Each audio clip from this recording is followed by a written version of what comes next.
views expressed on this program are those of the producers and individuals appearing on this program and do not necessarily reflect the views of the Sun Prairie Media Center staff, its video service providers, or the staff and elected officials of the City of Sun Prairie.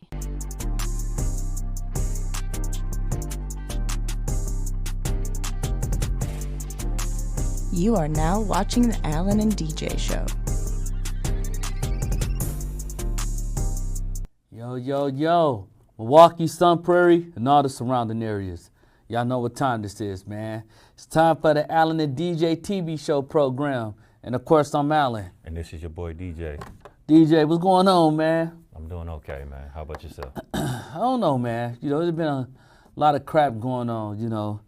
He said this, she said that, he this, he that. I don't like him. I don't like her.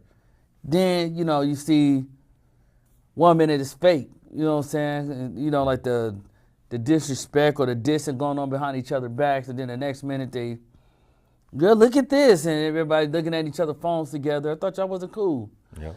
And Bambi the deer, you know, who was sitting there, and you know, like the other day in the forest talking, and she said, Alan, you gotta watch out for stuff like that. But you know what though? Maybe you can help save these people. Mm-hmm. So, okay, so how can I help save them, Bambi? She said, well, let's talk about like how we worked out, you know what I'm saying, and how we met each other over deer meat. That's another story for another day. But we're going to talk about how to build better connections in the workplace. Okay.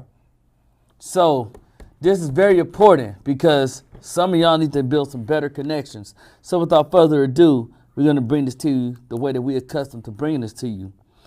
So when we talk about better connections, DJ, bullet point number 1, let's talk about building credibility through reliability.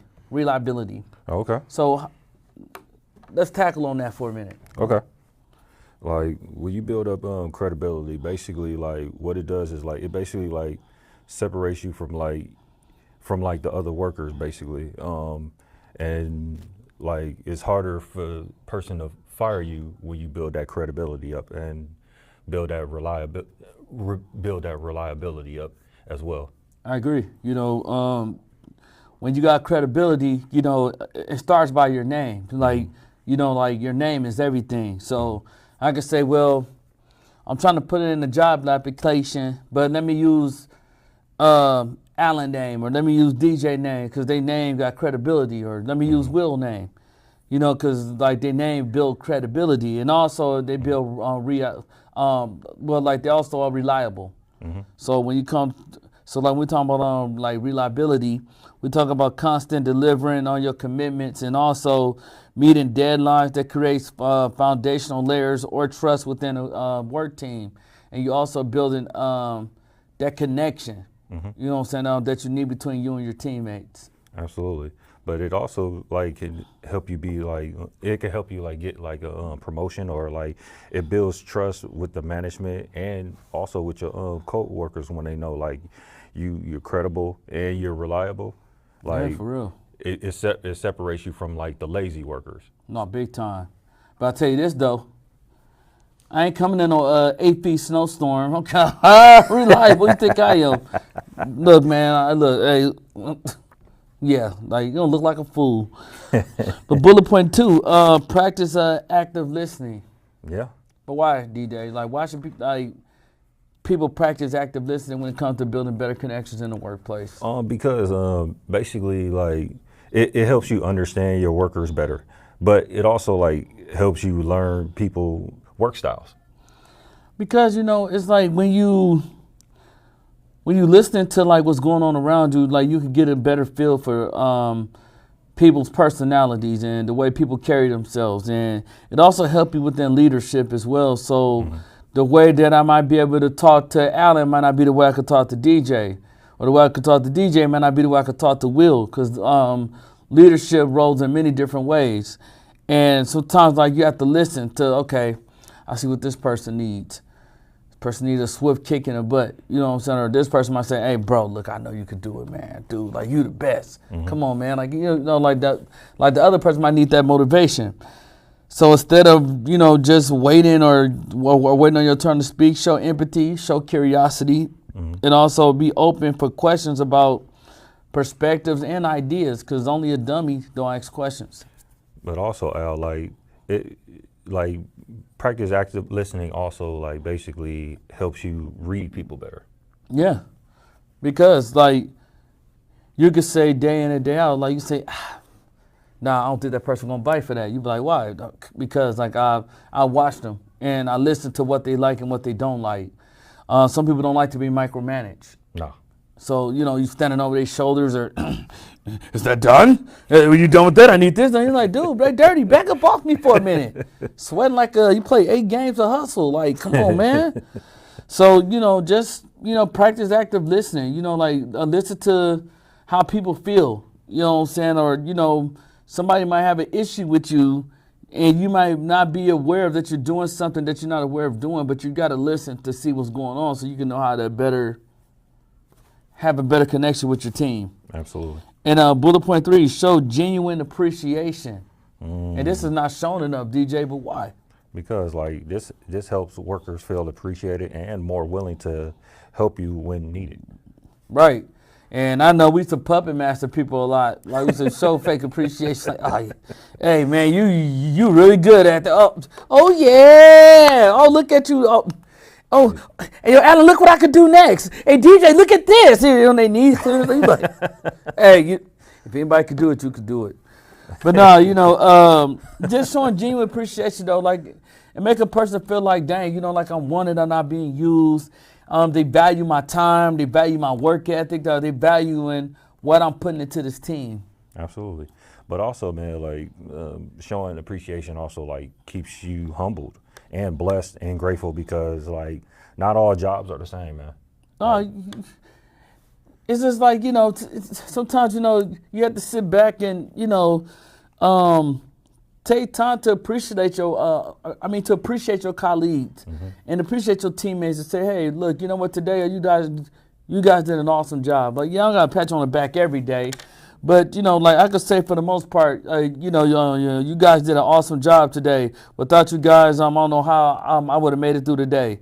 And, you know, that goes a long way with somebody. It goes a long way with me. I know I can say that for doggone sure. Yeah. You know, like it shows that like, okay, wow, like I really am appreciated. Absolutely. And then bullet point 4, offer and accept assistance. Oh, this is key. But why is this key though, DJ? Because like sometimes, I'm not saying like in our situation or anything like that, but like sometimes people need to build allies. Yeah. Because like it's gonna be situations where like you're gonna be in hot water and you need that person that can bail you out. Most definitely. You know, building like a creative and like a collaborative like environment. It really helps by supporting your colleagues through tough times, whether they're struggling with their work tasks or just being vulnerable. You know what I'm saying? Just like enough to even just, you know, ask questions or just ask you for your help in a time of need. Because like I'm not going to how my mom used to always say, a closed mouth don't get fed, right? So I'm not going to always understand everything. I'm not going to always understand, hey, I don't get this. You know, like, It's okay to say, dude, like, I don't know this, DJ. Like, I need help. You know, or Will, like, I don't understand this. You know, like, wow, I ain't no producing was this hard. Like, I need help. You know, like, well, what is this button for? And how do I do this and do that, you know? The crazy thing about it, too, Al, is that a lot of people want to go into it with their ego and want to go into a lot of things like with themselves and to work by themselves because like that's how they were like raised or whatever or like that's how their style of work is back then. But like now it's crazy and with those people that like to work alone, like when they ask for help, they feel like they're weak in that type of sense. And you like, nah, you not weak. Like you need to get the job done, so you have to ask for help. Yeah, you have to ask for help because all you're going to do is mess up. Yep. Like you're going to mess up the numbers, the counts, or, you know, like you're going to mess up the inventory. Yeah, but they let that ego get the best of them sometimes, man. Nah, for real. It's just like, oh, man, I got this, man. I don't know. Hey, man, go on, man. Like, man, I don't want nobody help. Man, no, man, do everything on my own. I got this on my own. Like, dude, stop it, bro. Stop being so tough, man. But sometimes it's like that, though, DJ. And then, you know what I'm saying, also, you know what I'm saying, like, I want to jump into the next bullet point, which is bullet point 5, increase positive exposure. Okay. But why should this point right here, as we get midpoint through these bullet points, talking about increased positive exposure? Like when you increase like positive exposures, like what happens is like you want to increase those opportunities but you want to increase them naturally. So like when you like increase those positive exposures, like what happens is that the workers understand like, okay, you want to work, you want to be here, or you don't want to be here. But like Right. if you expose them to why you want to be here, and they actually see you like physically want to be here, then all of a sudden like they'll be more engaged. Or as opposed to like somebody comes in and they're all slouched up and they looking all mean and mad and stuff like that. Right. They're They're not trying to be engaged with nobody else or anything like that. Then you know that's a sign of like somebody that really don't want to be there. But like if you like become present and expose yourself naturally, or expose yourself to that crowd, you letting them know like, hey, I'm present, but you also letting them know like if you need me, come talk to me. Yeah, you know, such center like this. You know, girls will like break their eyes like 50 million times, you know, but it's like, Yeah. you know, when you do that, you look unapproachable, and you know, like, I can't connect with you that way. You know, like increasing positive exposure, like to me sometimes it's just like, you know, looking for natural opportunities to start a conversation, build better connections with somebody, or just take a few minutes to arrive to the vicinity early. And just have like a coffee, have just casual conversation, like, hey man, what's going on? Like, man, so you here for the position as well, or like, you know, like, what are you applying for? And you know, like, y'all could build that connection from there. Like, you never know. And then like it also helps you like I said before, like with the other bullet point, like it helps you like understand like the work environment, and it helps you understand like the people and stuff that you're working with. Exactly. Because then, you know, like, you kind of get a feel for, do I really want to be here? Yep. Or like, is this the right move to make? You know what I'm saying? But even with bullet point number 6, you know, just being reliable and being consistent. Absolutely. Now, DJ, when we talk about being reliable and being consistent, how does this tie into building better connections in the workplace? Oh, like this, like being reliable and consistent can get you like really far. Cause like basically like all it's doing is like you building trust with the management, but then like you also separating yourself from like the lazy workers. And you also establishing credibility as well by doing what you say that you're going to do, Absolutely. when you're going to do it, and how you're going to do it, and you actually follow through with it. Because like what I always say, our word is everything. You know what I'm saying? We always say word is bond. When we say word is bond, we're telling the truth. Absolutely. And also, you know what I'm saying, you'll gain the respect of your peers and your colleagues at work, and also just being punctual at meetings. Like, hey, look, I'm the first one here at this meeting. I'm the leader. I have to set the example. Because I always say, a team is only as good as their leader. If you got like a robbing thief type of leader, or you got like a liar as a leader, it's naturally going to start trickling down to your teammates and your colleagues, and they're going to start doing the same thing. Absolutely. Or you got a lazy manager, then they're going to feel like, oh, okay, well, DJ's chilling. I am too. You know what I'm saying? So then, you know, we can't have that. Absolutely. But it also makes it harder for them to fire you. But why is that though? Because like you're such a great worker and you're so reliable, and like everybody else is lazy around you, like to an extent you're irreplaceable. That's true. So I always say value is everything, man. Make sure when you start these type of jobs that you bring value to the table. And also, you know, I really want to lean into this, you know what I'm saying? Because like when we talking about connections and building connections in the workplace and all that, you know, like, you know, communicate with, how can I say this? Communicate with your working styles. Okay. You know what I'm saying? And how the best way to share that though, DJ, when we talk about like communicating like with your working styles?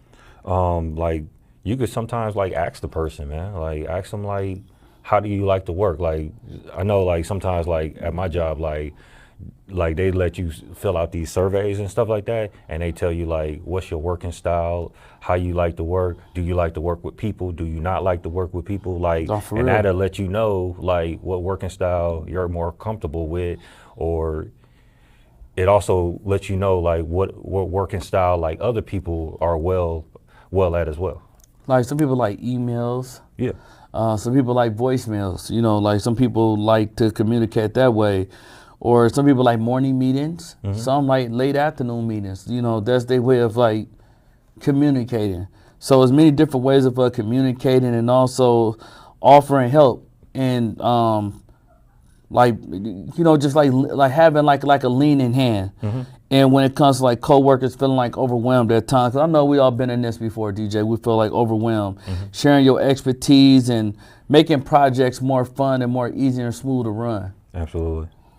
And then, yeah, so now I want to start tying this up before we start closing this out. All right. So, DJ, I want to talk about leaving your ego at the door. Okay. Now, why should we leave our ego at the door when it comes to building better connections in the workplace? Because, like, we don't know. The crazy thing, Al, is, like, we don't really know everything, dude. So we need to start humbling ourselves. Because it's some stuff in the world that we just don't know, or we're not going to know unless we look it up, or unless somebody teaches us how to do that particular thing that we want to know how to do. And also being humble enough to ask for advice and help. Yep. Because like once again, people think, no, I got it, bro. Because it makes them feel like they look like they're weak. Yep. Which shows your value to your colleagues and insights, and sometimes like your intelligence. And also avoiding gossip in a workplace, which is we did a show on this before. Yep. And then like I also want to tie this with the last bullet point as well, handling conflict constructively. Okay. So when we talk about avoiding the gossip, DJ, and handling conflict constructively, how we gonna do that?